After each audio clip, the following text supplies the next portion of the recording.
कहीं ये world war 3 की शुरुआत तो नहीं है? क्योंकि आज ये सवाल दुनिया के हर एक लोगों के मन में है।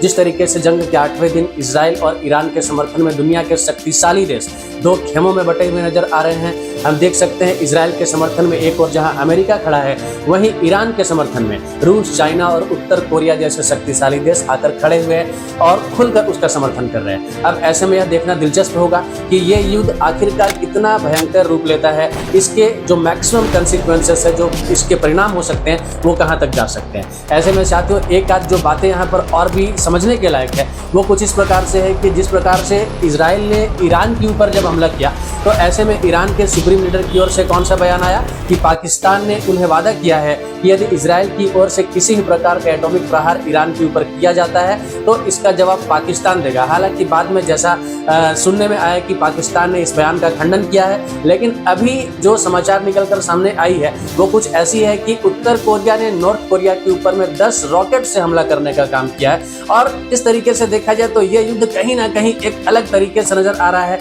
एक अलग रुख ही लेने का काम अब तक ये कर चुका है। अब दोस्तों, ऐसे में दक्षिण कोरिया की ओर से भी यह कहा गया कि यदि उत्तर कोरिया आगे चलकर किसी प्रकार का कोई एटॉमिक अटैक दक्षिण कोरिया के ऊपर में करता है तो इस बात का बदला दक्षिण कोरिया की ओर से अमेरिका के द्वारा लेने का काम किया जाएगा। और इस तरीके से इसके बदले वो हमला करेगा, उसके बदले ये हमला करेगा। ये वाली जो स्टेटमेंट है ये लगातार सुनने को किसी न किसी देश की ओर से मिल रही है। अब ये देखना सही में दिलचस्प होगा कि सच में कहीं ना कहीं यह जो युद्ध है, यह जो लड़ाई है ईरान और इजराइल के बीच, कहीं ये सच में तीसरे विश्व युद्ध की शुरुआत तो नहीं है।